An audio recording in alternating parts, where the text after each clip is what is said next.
Bella bisa ceritain dong sebenarnya apa sih yang membuat orang ini kecanduan judi online dan untuk keluar dari kecanduan judi online ini kayak gimana?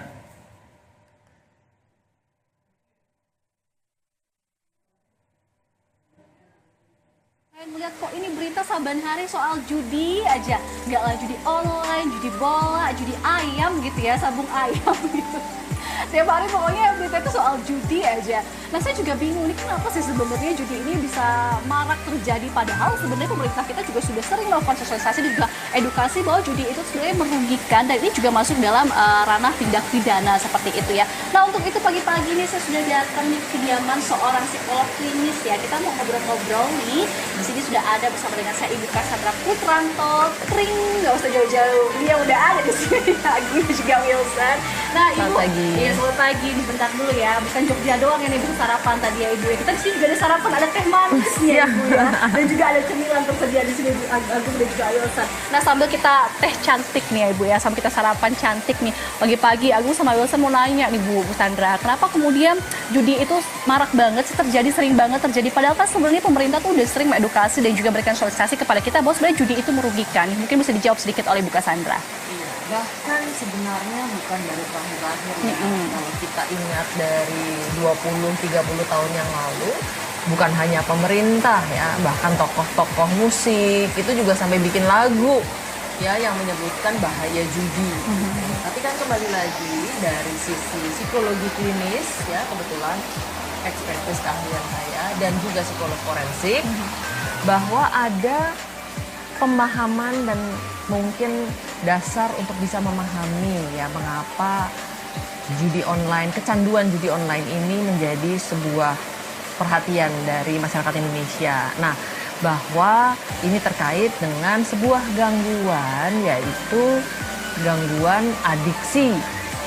Adiksi ini berarti kan kecanduan terhadap sesuatu yang memang mungkin kalau kita kenal mungkin ada kecanduan alkohol, kecanduan narkoba, kecanduan mungkin ada pornografi juga, kecanduan belanja. Nah ini salah satu dari jenis kecanduan tersebut adalah kecanduan judi ya. Awalnya mungkin seringkali banyak yang mulai dari game. Jadi pertama dia main game, lalu kemudian karena kalah ingin menang begitu ya, lalu kemudian jadi akhirnya melibatkan uang, lalu kemudian gali lubang tutup lubang, atau mungkin juga berusaha untuk menguasai uang yang mungkin tidak seharusnya bisa digunakan untuk judi, tetapi justru dia ambil atau dia kuasai dan bahkan sampai melibatkan kejahatan ya, karena ada perampasan, pencurian dan lain sebagainya. Nah, tetapi kembali lagi kepada dasar dari orang dengan masalah adiksi ini, gitu kan? Adiksi ini ditandai dengan kebutuhan yang berlebihan dan tidak terkendali pada seseorang, bahkan sampai akhirnya mengorbankan kehidupannya. Nah, kecanduan ini yang didasarkan oleh kebutuhan yang berlebihan itu juga ditengarai ada kaitannya dengan masalah fungsi kemampuan berpikirnya gitu ya, otaknya dalam hal ini gitu. Karena sebagaimana kita manusia biasa, kita punya kebutuhan untuk makan, minum, tidur, belajar, bergaul, healing misalnya. Kita punya kebutuhan tersebut ya.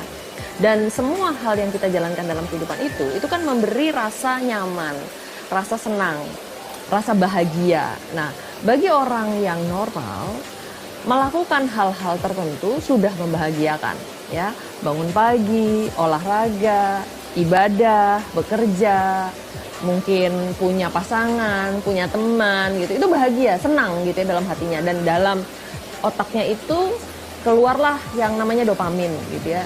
Dopamin itu salah satu neurotransmitter yang membuat seseorang merasa bahagia. Nah, tetapi orang-orang dengan masalah adiksi itu memang punya masalah di situ. Seolah-olah tidak ada satupun yang menyenangkan kecuali judi ya. Judi, main game, belanja, alkohol dan lain sebagainya gitu. Karena zat-zat tersebutlah gitu ya, mulai dari zat yang dikonsumsi secara oral, minum gitu ya, bahkan yang dikonsumsi secara visual, misalnya dia nonton dan lain sebagainya. Jadi ada adiksi digital begitu. Itulah hal-hal yang bisa membuat mereka senang. Nah, mereka dialihkan ke yang lain tuh nggak bisa. Jadi mereka merasa bahwa itu tidak cukup menyenangkan gitu. Nah, problemnya di sana. Nah, ketika kita bicara tentang penyebab, tentu ada faktor genetik sebagai salah satu esensi penyebab gitu ya. Ada genetiknya karena penelitian membuktikan ya mereka yang memang punya adiksi alkohol itu juga ada kaitannya dengan ayah atau ibu yang memang sudah punya kebutuhan dan kecanduan tersebut gitu ya, mulai dari alkohol, merokok, judi sendiri. Apakah orang tuanya langsung juga judi? Belum tentu. Mungkin orang tuanya punya kecanduan hal yang lain gitu. Jadi nggak selamanya ayah alkohol, anak alkohol, ayah judi, anak judi gitu, nggak seperti itu gitu ya. Tapi ada secara genetik memang punya garis herediter yang mendorong seseorang kemudian menjadi adiksi gitu ya. Nah, lalu kemudian yang berikutnya adalah faktor belajar, faktor lingkungan, faktor pola asuh misalnya. Jadi bagaimana seseorang tumbuh dan dibesarkan. Jadi apabila seseorang mungkin punya genetik yang ada kecenderungan untuk menjadi adiksi, tetapi dia bisa dibesarkan di lingkungan yang tidak mendorong dia menjadi adiksi, seseorang masih bisa terselamatkan. Tetapi kalau dia sudah ada faktor genetika, lalu kemudian dia dibesarkan dalam lingkungan yang seperti itu, lalu kemudian masalahnya yang ketiga, sekarang persoalannya adalah semakin banyak di luar sana, terutama dengan gadget ya, dengan IT gitu ya. Kan kalau dulu orang mau main judi mau kemana? Kan harus pergi ke sebuah tempat tertentu gitu. Nah sekarang dengan adanya faktor genetik, faktor pola asuh, dan faktor IT itu teknologi informasi yang memudahkan, hanya di telapak tangan mereka sudah langsung bisa, dan itu semakin menambah adiksi.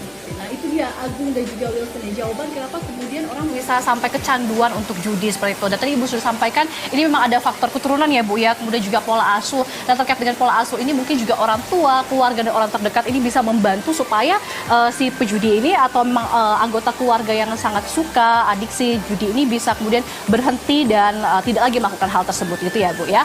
Nah Agung dan juga Wilson, ketimbang kita pusing ya Bu Cassandra ngomongin soal judi pagi-pagi, mending kita sarapan cantik aja, ngetes cantik aja ya.